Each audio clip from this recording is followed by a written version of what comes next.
at narito ang mga napapanahong balita. Nagbabala ang National Disaster Risk Reduction and Management Council o NDRRMC sa publiko, lalo na sa mga residente na nasa baybayin, na mag-ingat sa pagbagsak ng debris mula sa rocket na pakakawalan ng China. Ayon sa abiso ng NDRRMC, maglulunsad ang China ng Long March 7 rocket mula sa Wenchang, Hainan sa ganap na alas 2 ng madaling araw hanggang alas 6 ng umaga mula July 15 hanggang 17.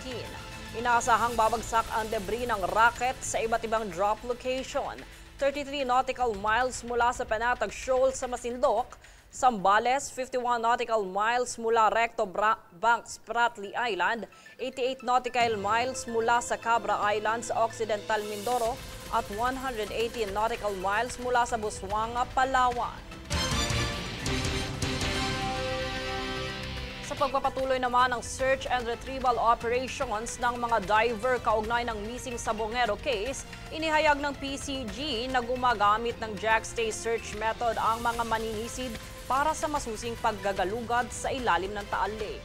Alamin ang ulat ni Princess Castro. Upang matiyak ang masusing paghahanap sa mga nawawalang sabongero na umano'y itinapon sa Taal Lake sa Batangas, inihayag ng Philippine Coast Guard o PCG nitong Lunes na gumagamit ng jackstay search method ang mga diver.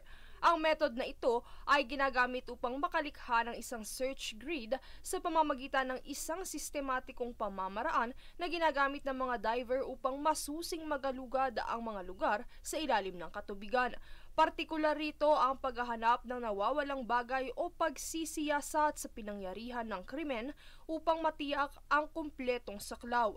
Bukod dito ay ipinakalat din ng mga divers sa mga lokasyon na iminungkahi ng intelligence mula sa Department of Justice o DOJ at iba pang mga kasosyo sa pagpapatupad ng batas.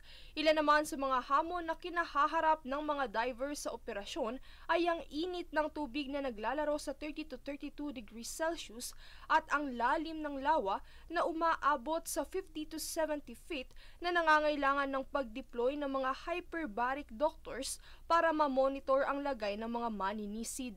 Upang makatulong naman sa paghahanap ay nakatakdang i-deploy ang remotely operated vehicle na kayang makaabot hanggang 1,000 talampakan. Samantala, sa pagpapatuloy ng search and retrieval operations ay formal na nagsampa ng reklamong administratibo sa National Police Commission ang whistleblower na si Julie Patidongan alias Totoy nitong Lunes laban sa mga pulis na sangkot umano sa kaso ng mga sabongero.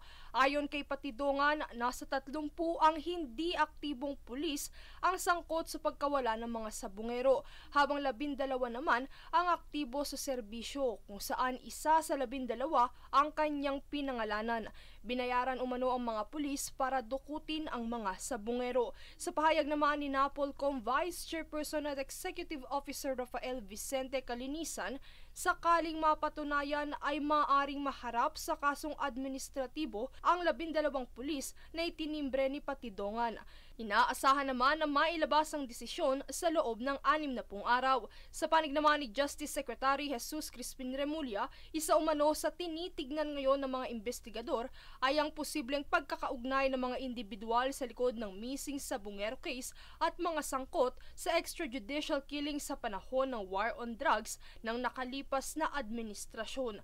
Samantala, kasalukuyan na ngayong nakikipag-ugnayan ang kagawaran sa forensic pathologists para tumulong sa pagproseso ng anumang labi na narecover. Gayon din ang koordinasyon sa Philippine National Police Crime Lab. Princess Castro nag-uulat para sa Golden Nation Network. Matapos ang landslide sa San Ricardo, Southern Leyte ay nagpatid ng saklolo ang Department of Social Welfare and Development o DSWD sa mga residenteng apektado nito. Ayon sa ahensya, ito ay bahagi ng kanilang agarang pagtugon sa pangangailangan ng mga biktima ng sakuna kasabay ng patuloy na pakikipag-ugnayan nito sa Disaster Response Management Division ng lokal na pamahalaan. Inanayahan naman ng DSWD na makipag-ugnayan sa lokal na pamahalaan mangyaring mangailangan ng disaster relief operations sa inyong lugar. Kami ang boses ng pagbabago. Ako si Jade Buhoy at ito ang News Force. Sa ulo ng mga balita. Pagtaas ng presyo ng produktong petrolyo, epektibo na. NDRRMC nagbabala kontra pagbagsak ng debris mula sa Chinese rockets. PCG rumesponde sa isang nawawalang individual dahil sa landslide sa Southern Leyte. TAP nagpamalas ng talento at kulturang Pilipino sa Asia Carnival sa Taipei. Pilipinas nominado sa 3 kategorya ng Wanderlust Travel Awards. Pamahalaan ng Quezon City at MMDA nagtulungan sa pagresolba ng pagbaha sa lungsod. Patas at pantay na balita. Komprehensibong ulat para sa pulso ng masa. Ito ang News Force.